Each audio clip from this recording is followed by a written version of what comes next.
Olá, muito boa tarde. Está consigo o programa Eclésia, que nesta tarde centra já a sua atenção no próximo domingo, ou seja, nos textos litúrgicos desse mesmo dia. Será o 28º domingo do Tempo Comum e entre nós, para nos ajudar nesta tarefa de interpretação, contamos com a presença da irmã Luísa Almendra, professora de Sagrada Escritura na Universidade Católica Portuguesa, e também o cônego António Rego, jornalista. Obrigado a ambos por estarem uma vez mais aqui connosco.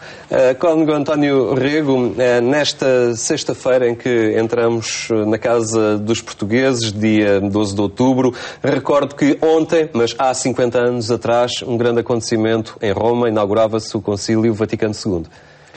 Henrique, essa notícia é um perigo. É a minha vida toda. Eu estava a começar a estudar teologia, mas apercebi-me que havia séculos, para aí uns 4 séculos, que tinham corrido, que tinham derramado para aquela data, e que havia novos séculos a abrirem-se com esse acontecimento.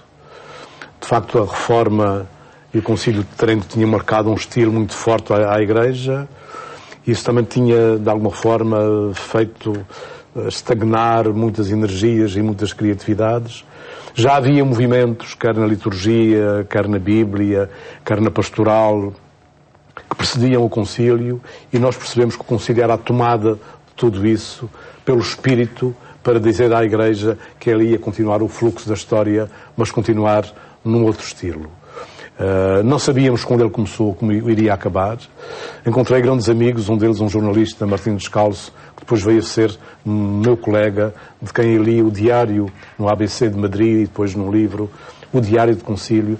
Portanto, foi o meu livro de cabeceira, foi a minha história revivida. Quando digo a minha, é da minha geração. Estou a falar dos anos 60. Estou a falar da irreverência com que nós projetávamos o futuro, de alguns gestos iconoclastas, mas também importantes, que era preciso derrubar. Não faria tudo hoje como fiz na altura, mas eu dou muitas graças a Deus por ter vivido a clivagem de um ante, de um concílio e de um pós-concílio. Sei que corri muitos riscos, mesmo na minha vida sacerdotal. Sei que o concílio não me veio facilitar a vida, mas me veio abrir a mim. Eu estou a falar em mim, mas estou a falar nos meus colegas, estou a falar em muitos elementos, abriu o coração a uma nova realidade. E, pelo amor de Deus, não digam que o concílio foi o culpado da crise que a gente tem. Bendita crise, porque ela nos veio, digamos, reformular uma série de atitudes que são provenientes do concílio, e ele está vivo e muito vivo. Irmã Luísa Almendra, neste 28º domingo do Tempo Comum, vamos começar a análise destes textos litúrgicos pelo Evangelho, que nos narra um episódio de alguma forma conhecido, mas muito importante e que toca muito diretamente a vida de cada um. O que é necessário para nos salvarmos, para sermos bons, para conduzirmos a nossa vida com perfeição e de acordo com a proposta deste mesmo Evangelho. Este texto, no domingo passado, nós tínhamos um grupo de fariseus que ouvíamos falar de um grupo que queria pôr Jesus à prova. Agora, neste domingo, não temos ninguém que quer pôr Jesus à prova. Até temos neste texto, na versão de Marcos, é um homem, nem se diz o nome, noutros textos é um jovem, enfim, aqui é um homem, e que até com grande reverência por Jesus, porque diz que se aproximou correndo, não é? E ajoelhou-se diante de Jesus e faz-lhe uma pergunta que nesta altura começava a inquietar muito os corações humanos, que era a questão da vida eterna, não é? Era um debate já entre os rabinos e começava-se a pensar que a vida não se passava só aqui, não é? Numa vida terrena, mas que poderia continuar, para os bons, poderia continuar a haver uma continuação. E então ele, portanto, é um homem crente, um homem bom, não é? Uma pessoa boa, que vem dirigir-se a Jesus e com grande reverência preferência por Jesus. E começa até por dizer, por lhe dar um título e um elogio, e diz-lhe bom mestre, não é? Bom mestre a Jesus. Portanto, reconhece que ele não é um mestre qualquer, não é? E a resposta de Jesus é surpreendente porque diz-lhe, porque me chamas o bom, não é? Bom.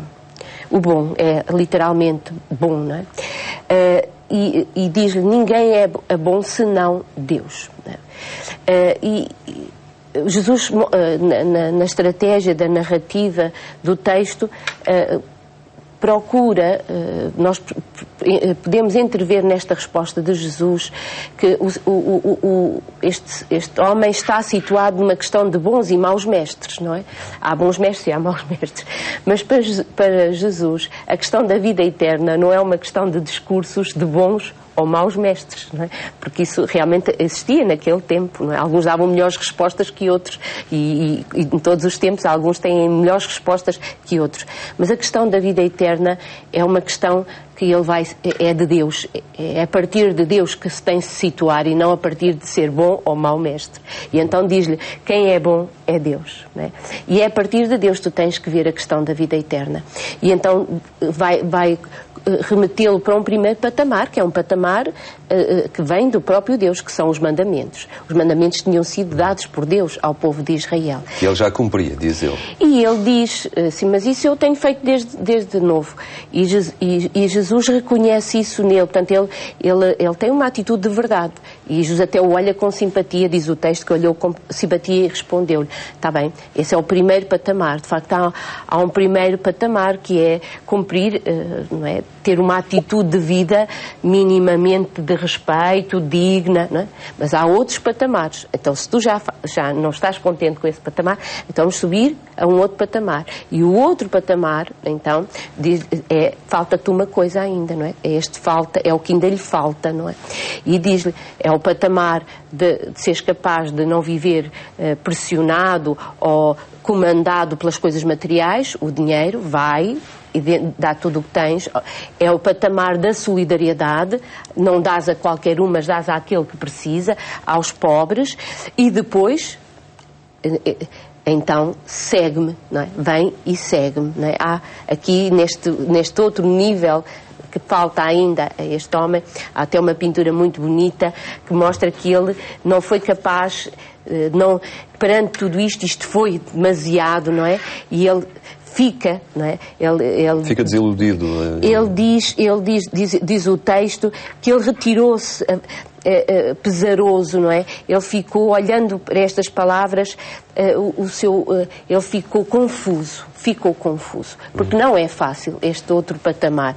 É fácil cumprir preceitos, é fácil cumprir mandamentos, mas não é tão fácil subir a este outro nível a que Jesus faz apelo porque mas é aí que se joga a vida eterna. Não é só ficar no mero cumprimento de preceitos e de mandamentos.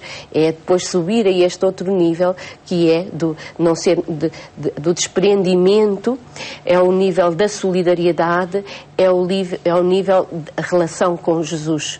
E então, o texto, vou ficar por aqui para dar a palavra também ao Padre Rei, que também saberá dizer alguma coisa mais. Ainda há algumas coisas interessantes no texto, mas é este confronto com o ser humano, este encontro, não é, deste homem com Jesus é o nosso encontro, sempre, diário, contínuo, do ser humano com a pessoa de Cristo.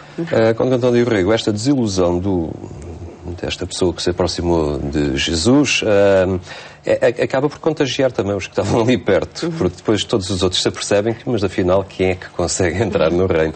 É uma tarefa complicada, mas é possível, e creio que Jesus também apresenta essa possibilidade, porque nós temos que contar com a ajuda dele, não é? Eu gostei muito de ouvir aqui a contextualização da irmã Luísa, porque nos ajuda a perceber o todo.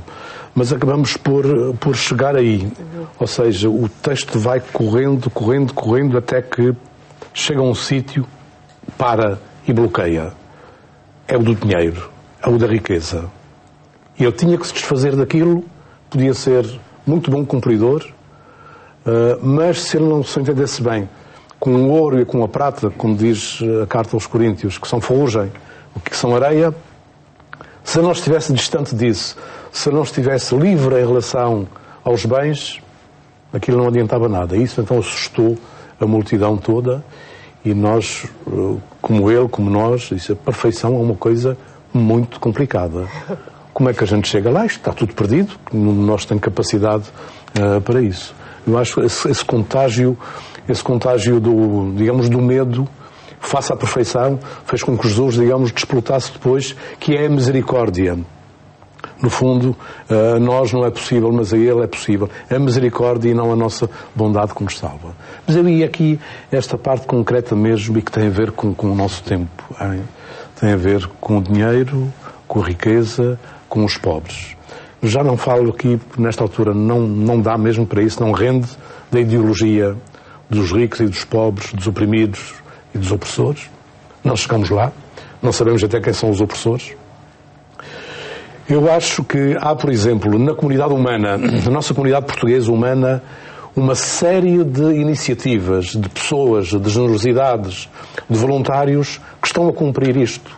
Estão a partilhar o tempo que têm, os bens que têm, a capacidade que têm para ajudarem os mais pobres. Quem é o pobre hoje? Não é o pobre clássico. O pobre hoje é um novo pobre, mergulhado na solidão, mergulhado na deficiência, mergulhado no não ter, no desconforto, na velhice, na doença, e eu julgo que nós, a sociedade toda hoje, tem de sentir que esses são nossos irmãos que fazem parte da nossa comunidade.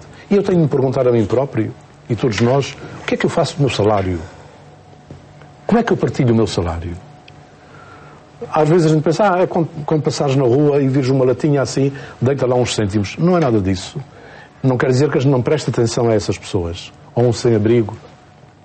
Não quer dizer que não prestemos atenção a essas pessoas, mas eu creio que há hoje na vida social e na vida eclesial elementos que nos podem ajudar a nós nos desprendermos daquilo que temos para partilharmos. Eu penso que a palavra de ordem é esta, partilhar, quer no campo espiritual, quer no campo material. E penso que só assim é que nos podemos libertar desta escravidão. Aqueles que ainda têm algum dinheiro, os que estão empregados, os que têm alguns bens, para poderem sentir que esse dinheiro não lhes pertence. O supérfluo não é nosso. Hein? E, portanto, a urgência de partilhar. Eu acho que a Igreja, neste momento, tem tido essa função e tem animado muitos cristãos a essa experiência. Acho que até este tempo complicado nos tem ajudado muito a nós sermos mais sóbrios em muitas coisas, a renunciarmos a muitas coisas secundárias, e por isso esta reorganização da nossa relação com os bens, com o dinheiro inclusivamente, eu julgo que é extremamente saudável. Agora, o coração de cada um responda, porque não é propriamente uma obrigação oficial, nem das homilias, nem das confissões, nem da doutrina social da Igreja. Inspirados aí, cada um verá como põe a render este talento e este serviço.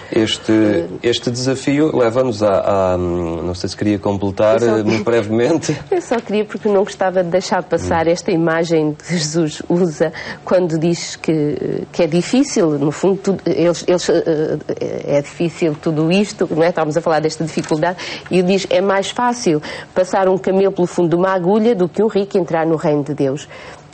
Nós já nos habituámos a isto e ficamos no difícil. Não é difícil, é impossível.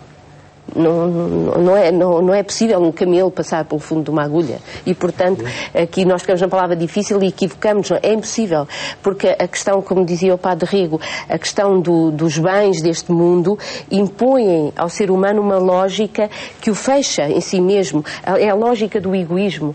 E, portanto, este apelo de Jesus e esta imagem é determinante. Não fiquemos a pensar que é difícil. Não, é impossível. Se nós ficarmos se nos fecharmos nos bens e na posse e na dominação, não entramos na vida eterna, não há vida eterna para nós.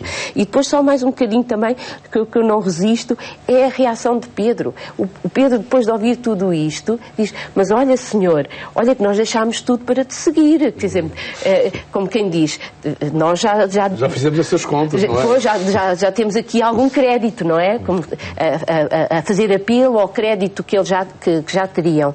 E Jesus responde, Asseguro-te, Pedro, que todos aqueles que deixaram tudo, estes que foram capazes de se desprender e que são capazes da solidariedade, pois esses têm já neste mundo a recompensa 100 vezes mais. E depois acrescenta-lhe, mas também perseguições. Porque quem aposta neste desprendimento, quem aposta nesta solidariedade, muitas vezes é muito incompreendido e muitas vezes é muito perseguido. Não é fácil, não só porque o ser humano tem inclinação à posse e à dominação, mas também porque a reação às pressões externas também muitas vezes são difíceis. E os cristãos muitas vezes também se debatem, muitos trabalham das ONGs, muitos dos cristãos que trabalham em organizações em que se debatem pela solidariedade humana, muitas vezes são perseguidos, são calados, são mortos em muitas partes do mundo, em muitas instituições internacionais, por causa da solidariedade. Vamos rapidamente à primeira leitura, que nos apresenta precisamente esta opção. A sabedoria está além da opção pela riqueza. Pois é, que tudo isto implica, de facto, uma verdadeira sabedoria, não é? Tudo isto não é assim, não se aprende em livros, é um dom de Deus. A capacidade de perceber que a vida eterna implica esta solidariedade e este desprendimento e este olhos postos na pessoa de Jesus Cristo é um dom, como nos fala a primeira leitura, diz: rezei, orei, e foi-me dada a prudência, implorei e veio a mim o Espírito da sabedoria.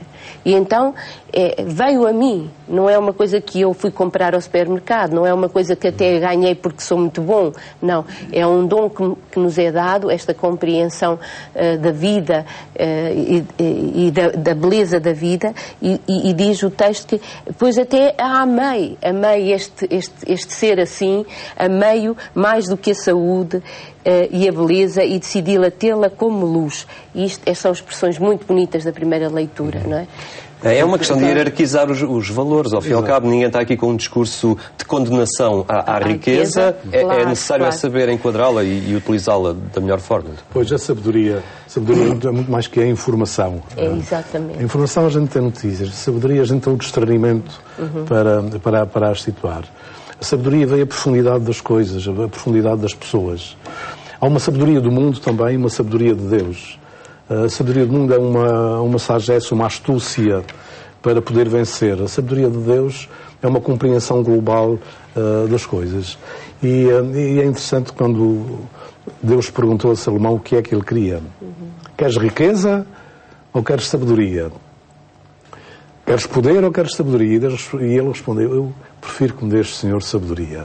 E acho que aqui é colocada como um dom precioso que vale mais que o ouro e que a prata. E às vezes queremos comprar as coisas e a própria felicidade com dinheiro ou com os seus companheiros de viagem, o poder, o prestígio, o primeiro lugar, a importância, o luxo, quando afinal é na sabedoria profunda que não manda tudo isso, digamos, para o inferno, porque este todo, e havia, por exemplo, no Antigo Testamento, a irmã sabe isto muito bem, o Antigo Testamento, a riqueza era um dom de Deus.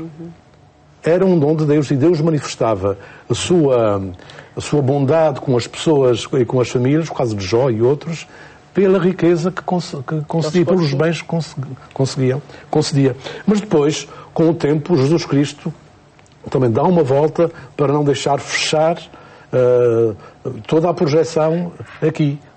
Os bens para todos. Isso nasce daí uma doutrina. Portanto, eu sou muito sensível a esta riqueza da sabedoria, e que Deus nos conceda sempre a sabedoria, mesmo nestes tempos, mesmo que não nos dê muita riqueza, que nos conceda a sabedoria e o discernimento para a gente ter o pão de cada dia, a alegria sobre a nossa mesa e partilharmos a alegria da vida, como de resto, tanto na liturgia de hoje como no domingo passado, aqui nos vieram a ser propostas. Vamos concluir então este nosso itinerário de análise. Restam-nos 3 minutos para esta segunda leitura, a retirada então da Epístola aos Hebreus. que nos apresenta é então a capacidade também de discernir e de conciliar as intenções do coração com a proposta de Deus para as nossas vidas.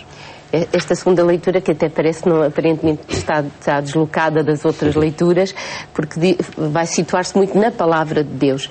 Porque nós podemos, como dizia o Padre Rego, a sabedoria não é informação, não é muitos conhecimentos, mas é essa capacidade de discernimento e quer aqui na Carta aos Hebreus, e já era uma herança também que vinha dos últimos, da maturidade da reflexão sapiencial já a de Israel, é identificar a sabedoria com a palavra de Deus. Como é que se discerne este discernimento? O que é que orienta este discernimento que falava o Padre Rego? Diz na Carta aos Hebreus, é a palavra de Deus. Por esta palavra da Escritura, a palavra de Jesus, a palavra da Escritura, ela, diz o texto, é viva, eficaz, mais cortante que uma espada de 2 gumes. Nós sabemos que a espada de 2 gumes entra e já não volta, não é? Não há nada que impede de ir até ao fim.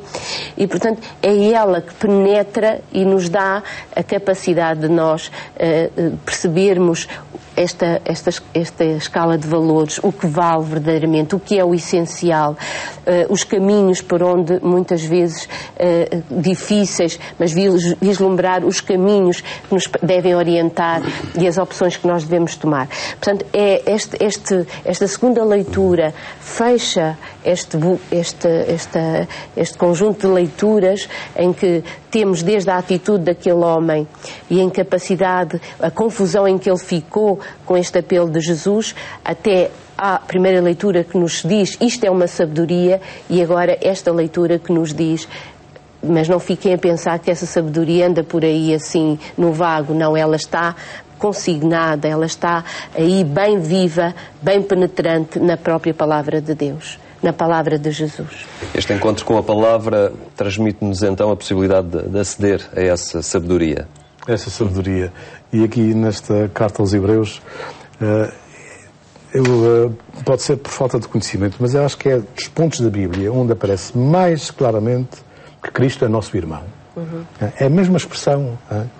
Cristo, o que nos santifica, é nosso irmão. A gente diz, ao usar o Pai Nosso, a gente diz que Ele é nosso irmão, que encarnou, pelos gestos dele. Mas esta afirmação de Ele ser nosso irmão e Deus, origem e fim de todas as coisas, penso que nos rompe as dimensões estreitas que nós pretendemos dar de infinito àquilo que é finito. E por isso eu julgo que este equilíbrio constante que temos de procurar entre o tempo e a eternidade, o nosso viver e o projetar as nossas vidas, o agora e o depois, tem muito a ver com este mistério, este mar profundo em que o autor da Carta aos Hebreus nos coloca. Muito bem. Fica então esta vossa análise a estes textos litúrgicos. Obrigado por terem estado connosco no programa Eclésia. Desejamos um ótimo fim de semana. Voltaremos no início da próxima semana com o programa Eclésia. Até lá, aproveite bem para descansar. Tenha um ótimo fim de semana. Uma boa tarde.